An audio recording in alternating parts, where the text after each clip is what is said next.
Je suis Jérémy Bessard, thérapeute de couple et sexothérapeute. Chaque jour dans mon cabinet, je vois des personnes séparées par un gouffre invisible mais immense. Ils ne se crient plus dessus, ils ne se disputent même plus. Ils ont glissé dans cette phase autrement plus dangereuse où le silence a pris toute sa place. Ce silence-là n'est pas une absence de bruit, c'est un bruit de fond assourdissant. Une présence lourde qui étouffe le désir, fige les corps et momifie la relation.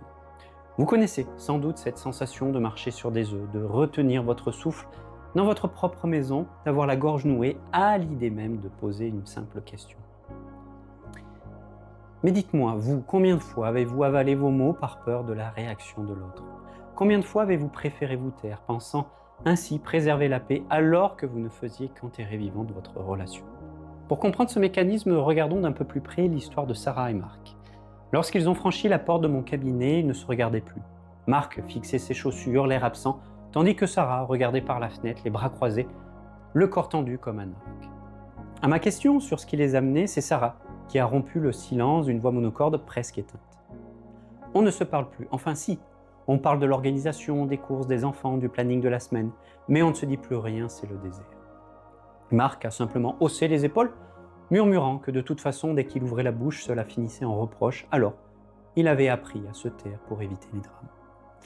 Chez eux, la routine s'était installée comme un anesthésiant. Le soir, le rituel était immuable. Un repas rapide, les enfants couchés, puis chacun de son côté, du canapé ou du lit, les yeux rivés sur son téléphone portable.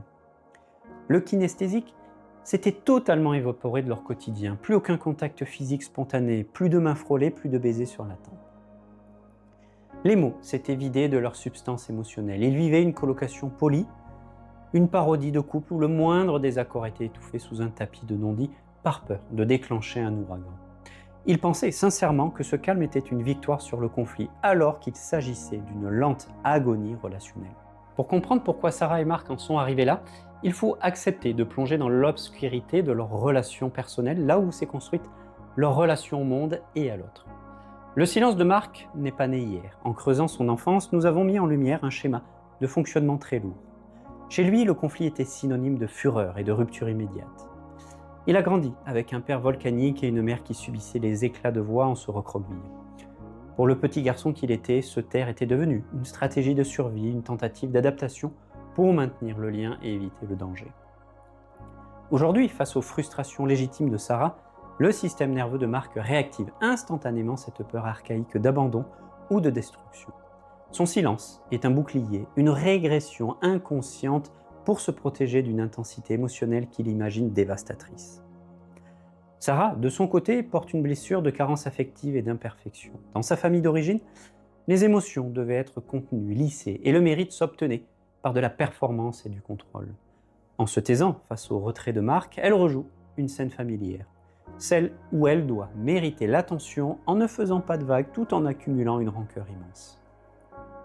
Ce que nous observons ici, c'est la rencontre de deux névroses qui s'emboîtent parfaitement pour paralyser le mouvement.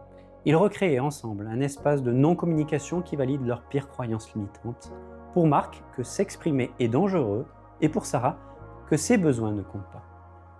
C'est ici que je dois poser un regard sur ce qui se joue réellement entre eux et peut-être chez vous. Le silence est confortable, oui. Il a un bénéfice secondaire, souvent inconscient, à maintenir cette distance et à souffrir en silence. Le silence vous permet de garder le contrôle, d'éviter de vous exposer et de ne pas prendre le risque d'être rejeté ou jugé. C'est une posture de victime très commode pour l'ego. Puisque l'autre ne fait aucun effort, je ne risque rien à me taire. En refusant d'entrer dans l'arène de la vulnérabilité, vous punissez l'autre tout en vous donnant le beau rôle, celui du partenaire pacifique qui subit la relation. Mais la vérité est beaucoup plus brute. Ce silence est une forme de violence passive. C'est une manière de dire à l'autre « tu n'existes pas assez pour que je prenne la peine de me disputer avec toi ». C'est une tentative de contrôle absolu sur la relation où en figeant le mouvement, on s'assure que rien ne changera. L'évitement est le renforcement négatif de votre anxiété relationnelle. Plus vous fuyez la discussion difficile, plus l'idée même d'en parler vous terrorise. Vous confondez la paix avec l'absence de vagues. Mais un lac sans vagues est parfois un lac mort, un espace stagnant où rien ne pousse. La véritable intimité exige de traverser la tempête, pas de prétendre qu'elle n'existe pas. La solution que l'on s'obstine à appliquer est bien souvent ce qui alimente le problème. La tentative de solution de Marc pour apaiser Sarah est de se taire pour éviter la dispute. La tentative de solution de Sarah face au silence de Marc est d'insister, de poser des questions pressantes ou de se murer à son tour dans une attente boudeuse. Et plus Marc se tait, plus Sarah s'angoisse et met de la pression. Et plus Sarah met de la pression, plus Marc se retire dans sa coquille. C'est une boucle de rétroaction classique que nous devons interrompre immédiatement en faisant l'exact opposé de ce qui a échoué jusqu'à ici. Pour rompre ce scénario, j'ai proposé à Sarah et Marc un outil de recadrage et d'action très concret. Le premier exercice consiste à instaurer un quart d'heure d'expression sans droit de réponse, chaque soir, à l'heure fixe. L'un des deux dispose de 7 minutes pour exprimer son état interne, ses émotions ou ses besoins en utilisant exclusivement le jeu JE et en décrivant ses sensations corporelles. L'autre a obligation stricte de se taire, de respirer, de simplement recevoir la parole sans chercher à se défendre, à argumenter ou encore à résoudre le problème. Cet exercice coupe court à la dynamique d'attaque-défense et permet de réapprendre à écouter sans le filtre de la menace.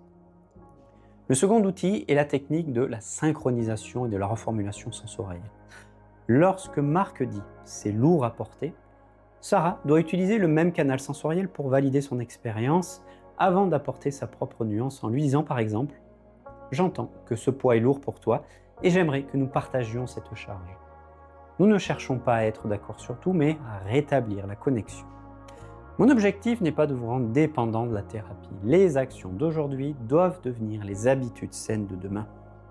Sortir du silence n'est pas un chemin linéaire, c'est un apprentissage qui demande du courage, de la patience et une immense bienveillance envers vos propres résistances et celles de votre partenaire. En acceptant de poser les armes de l'ego, en acceptant que le conflit puisse être constructif, s'il est mené avec respect, vous redonnez de l'air à votre couple. Sarah et Marc ont commencé à réécrire leur histoire, non pas en devenant parfaits, mais en acceptant d'être imparfaits ensemble, connectés et vivants. Le silence n'est pas une fatalité, c'est simplement un signal d'alarme qui vous invite à changer de partition. Afin d'illustrer mes propos, j'ai choisi de vous partager quelques extraits de l'histoire de Sarah et Marc, un couple que j'ai eu le privilège d'accompagner. Bien entendu, les extraits sont partagés avec leur accord et dans le respect de leur confidentialité, les prénoms ont été modifiés. Est-ce que les silences s'allongent entre vous? Est-ce que chaque tentative de discussion se transforme en tribunal ou en évitement systématique? Lorsque le couple devient une source d'épuisement, la bonne volonté ne suffit plus. Quand un couple traverse une zone de turbulence, l'erreur la plus fréquente est d'attendre que l'orage passe. Mais l'inaction ne stabilise pas le système, elle fige les rancœurs. Je vous offre mon livre « Le couple de l'épreuve à l'épanouissement ». Découvrez pourquoi vos désaccords se répètent invariablement sous la même forme. Vous apprendrez à identifier vos mécanismes de défense automatique pour stopper immédiatement l'escalade des tensions. Mais également, analysez les variables invisibles qui usent la connexion et gèlent le désir. Mon livre vous donne des outils pour réamorcer la présence corporelle à l'autre au-delà de la routine logistique et des charges du quotidien. Mais aussi apprenez à formuler un besoin fondamental ou à fixer une limite indispensable sans déclencher la défensive, la colère ou le repli de votre partenaire. Rétablissez une intelligence émotionnelle et relationnelle. Ce livre a été écrit spécifiquement pour les couples qui font face à une baisse de vitalité relationnelle, à des conflits ou à une sensation de solitude à deux. Si vous refusez de laisser la situation se dégrader, cet ouvrage est votre premier point d'appui. Pour le télécharger, cliquez sur le lien juste en dessous.